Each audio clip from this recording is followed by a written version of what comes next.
Did you know that there's a long-term plan to put a smart city right at Thanksgiving Point?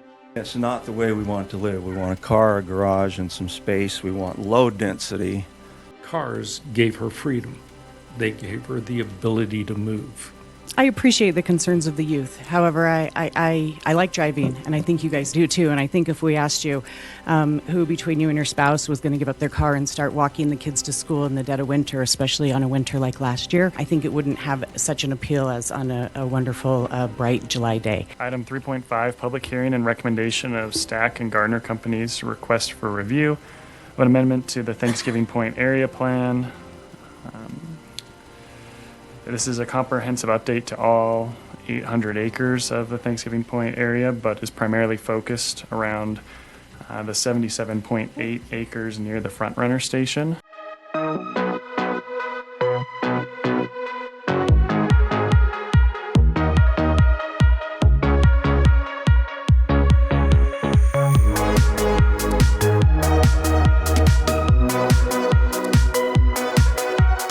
Little by little, they're putting the pieces in wherever they can get away with it. And private developers are going to make a fortune off of the sufferings and loss of freedom of the residents of Utah. Here in a public forum, the land developers, Stack Real Estate, and the Gardner Group respond to public comments saying that investing in smart communities is the best thing we can do. This violates the Constitution in at least 3 ways. Number 1, the special districts required for the smart city will delegate authority away from the city and further away from where the people are able to control their government. The impact on the community violates the property rights of the community in ways that are direct, but easy to initially dismiss by a city council.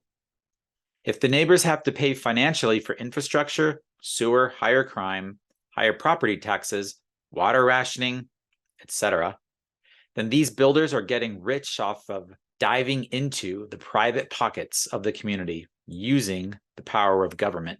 Number 3, public-private partnerships. Mixing private business with government power is the definition of fascism and is directly against the Utah Constitution's free market clause. The only way these big land developers are able to afford these projects is because of government subsidies. There's no actual free market demand for high density or smart cities, so they could never build them if they had to rely only on the demand of the public.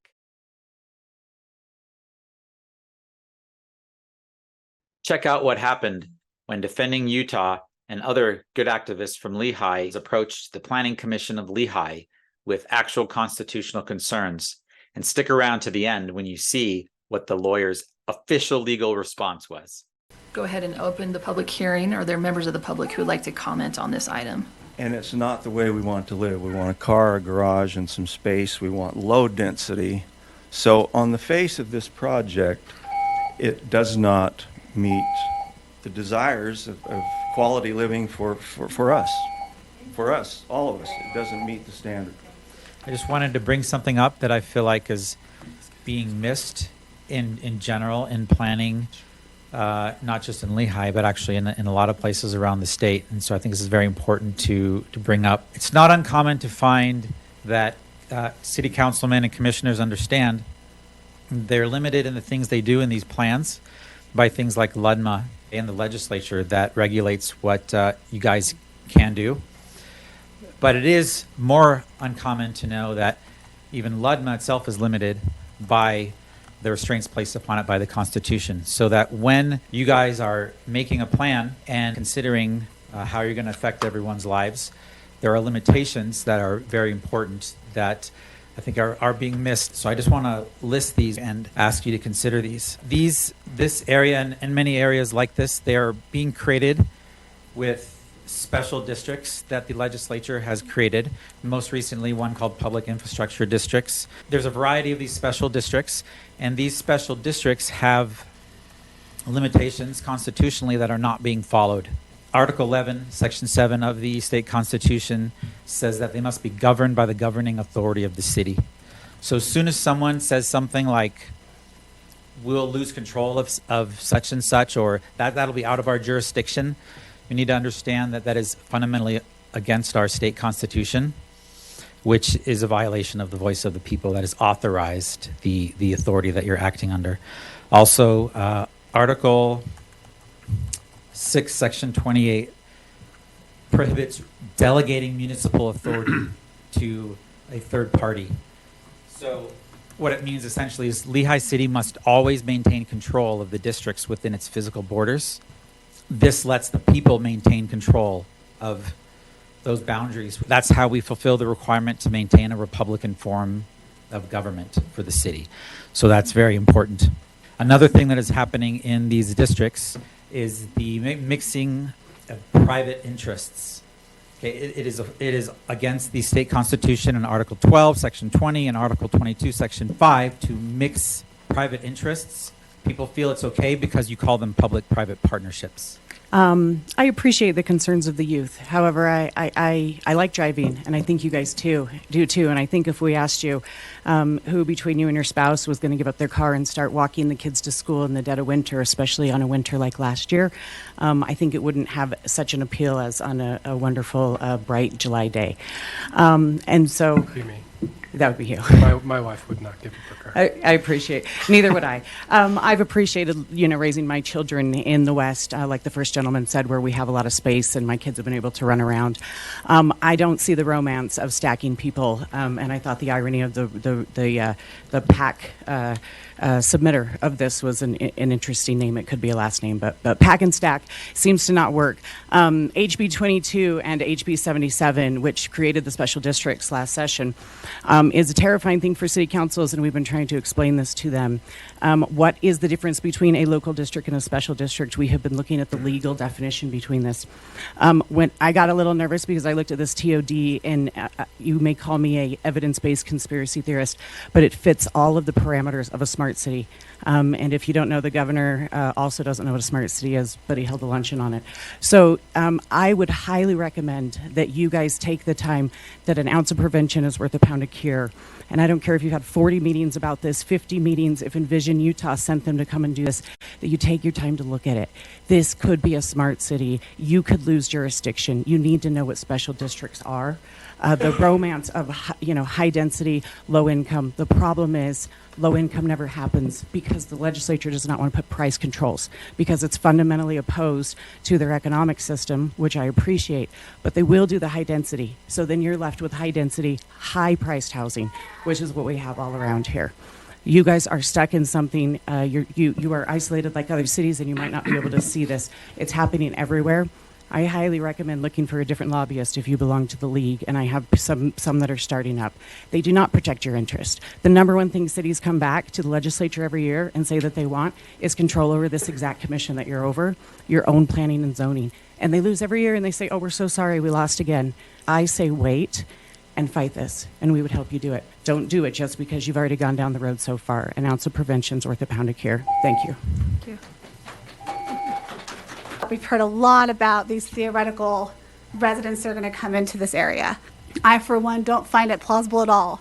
These people are going to come in and not want to have cars and not want to behave the same way that all of us behave, where we're driving our children places, where we're going to Costco, where we're doing all the things, the Legacy Center, that take us away from this immediate area, and that would be very challenging to do in public transportation.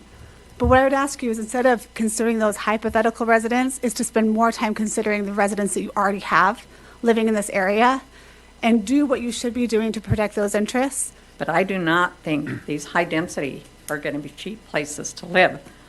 But I don't think this is the answer for our neighborhood who, like everybody said, in the middle of winter, if you're going to go to Costco, what transportation are you going to get there and back to get your groceries home? You're not going to haul that in your arms to try and get it home.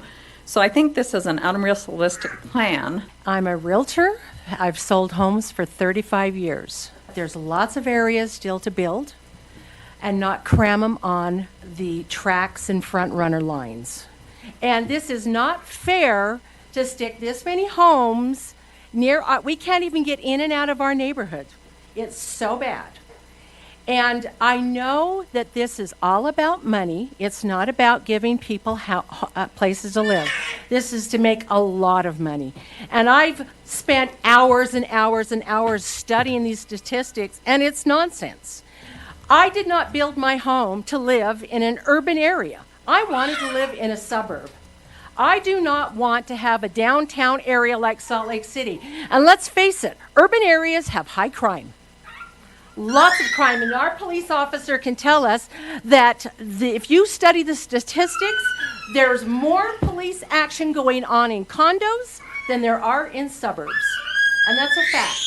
And another thing, the cost of this, you're going to have to raise our sales taxes high. I studied this. Do you understand that they're going to take a 15% kickback for up to 45 years for UDOT, taking that money away from Lehi? That's not fair. How is that fair to us that we live here and our money gets to supplement UDOT for all these years? And these taxes are going to be on there for a minimum of 25 years. Is this fair to all the homeowners? Do they all know that? No. $24 billion to fund this. We have 660,000 people that live in Utah County. Do you realize that that's $36 million per every man, woman, and child that could help build a business, help build housing outside the area, further areas? There's lots of growth areas. Why do we have to put it all on the tracks line? We don't have to. We know that this is the almighty dollar. They can make lots of money, and I do not agree with this, and I think in your hearts you don't either. Thank you. Thank you. I have lived in Lehi off and on for over 40 years. And I want to tell you on a personal level, I am heartbroken. My parents are both native to Utah. They came here to get away from the urban communities that you're talking about. They came here specifically. My dad bought 22 acres of land out west of Lehi. It's all been taken over by homes now. But he understood what it meant to have generational wealth, for us to have the fundamental principles of owning property and passing that wealth on to our kids. It breaks my heart to see that this is where Utah is going. This is not what I don't know anybody that wants this, to be honest with you, except for a few. And I'm part of several different constitutional groups. So I want to actually focus on that. Regardless of our opinions, there are many constitutional laws being broken here. And it was already stated before. Some of the stuff has already been stated, so I won't go too far into it. One of the issues is on the oversight. The HTRZ community violates Article 6, Section 28. I think it's already been mentioned.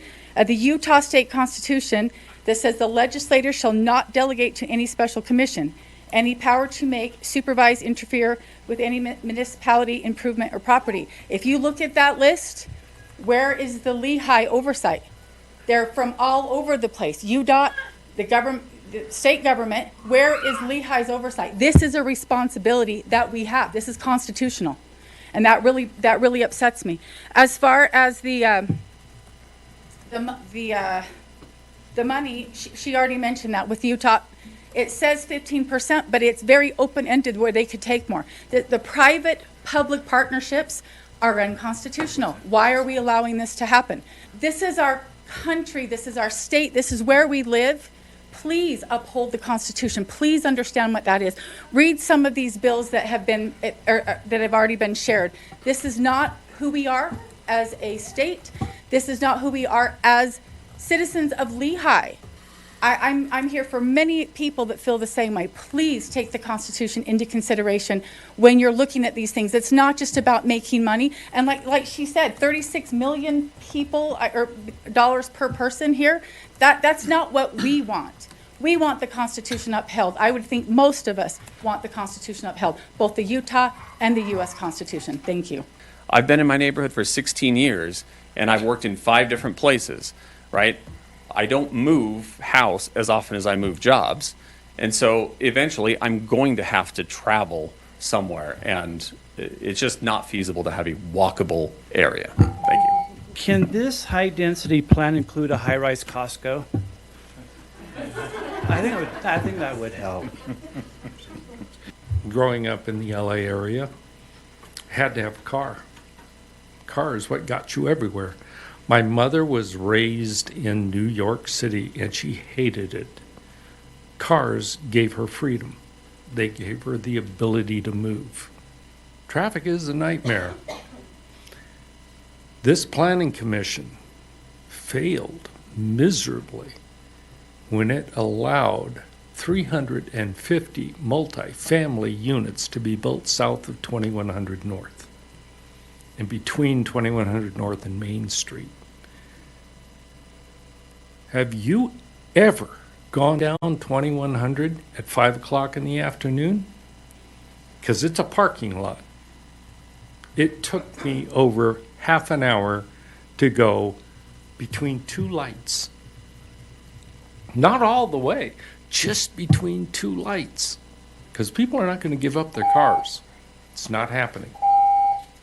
Thanks. I have a degree in international relations. I've been to 30 countries. I've lived in many different countries. And this isn't about me, but I do see these macro patterns of what happens when in World War II, when 70% of the population on family, rural, family heartland people went to the urban lifestyle, which started changing family dynamics. There's a really good book by Neil Flinders that I read in the 90s. There is a global agenda.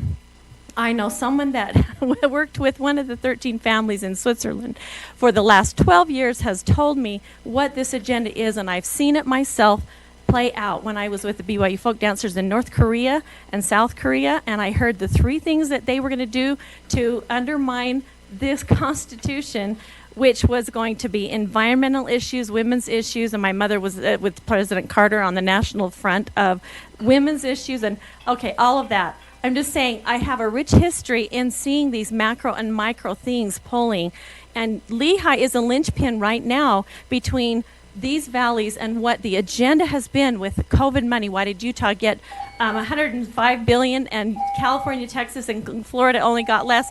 There's an agenda going on, and it's with this urban sprawl and forcing people and not having the family support that we need that this city was built on. Thank you. Thank you. Another one was special districts, public infrastructure districts, and HTRZ. HTRZ is a completely separate topic, which will, of course, be seen by the city council and weighed on as well. Just to be clear, HTRZ takes the property, a portion of the property taxes that this project will generate. They won't be coming from outside of the project area, though. So certainly understand those concerns. We think over the years that we've worked on this project, we've put together a plan that mitigates a lot of those, and with the phasing, with the timing of these improvements, we think that'll provide a project that is a benefit, a net benefit to this area. Yeah, I have a quick question, if I may. In your first point, you said that this would be affordable. Can you help me understand what equation you're using, or how Sure. you're going to determine that these are actually affordable Yeah. to the citizens of the city or surrounding areas? Yeah, so HUD has a calculation that determines affordability, and so that's how it's done. There's a portion of these units, 9% of all of the units will be affordable to individuals making 80% of the Utah County area median income, and then another 3% of the project will be available to individuals making 60% of the area median income. Okay, so if I'm hearing you right, 12% of these Yeah. units will be affordable according to that definition. Correct. So the remaining percentage, by definition, would be inaffordable. I have a question for legal, if that's okay. Of course, I think that we all want to be within the Constitution and be within our rights. I just want to make sure, like we heard some strong comments today that this would be unconstitutional, that we're outside of our rights. I would just like to hear your legal opinion on that. Yes, based on what's being proposed before you today, it is not in violation of the Constitution, based on what's been presented. Thank you. Notice how the city council or the planning commission deferred to the lawyer for authority. The citizens have legitimate constitutional concerns about what is going on with these special districts and smart cities. It's the job of the city council and the planning commission and those in government to actually understand the Constitution and then be able to address the issues that are brought up. What we see here, and what is very common, is a lazy ask a lawyer. As long as a lawyer told me, then I'm fine. Whatever the lawyer says, then I'm good. Kind of a cover your butt philosophy on how things happen. But there's a reason why Article 6 of the U.S. Constitution says that every government official is bound by oath or affirmation to the Constitution. It's because it is the legal authority and duty, so both a requirement of the government official and it's empowering the government official to interpret and understand the Constitution so that in the duty of their specific office, they can say, hey, wait a minute, something's not right here. I don't like what's going on. And I'd be violating my oath if I allowed this to go forward until I understand that it is actually legal and lawful, or until something changes so that it falls within the bounds of the Constitution. We need to tell our government representatives, our city councilmen, and everyone in government who takes that oath that it is their duty and that we, the people, want them to take that duty seriously. Stop passing the buck to lawyers. Lawyers aren't there to represent the people. They are there to represent the people. It's also interesting to note that they acknowledged it was only the opinion of the lawyer. So their opinion is not an excuse for the city council or planning commission to pass the buck and then not have to do any more thinking.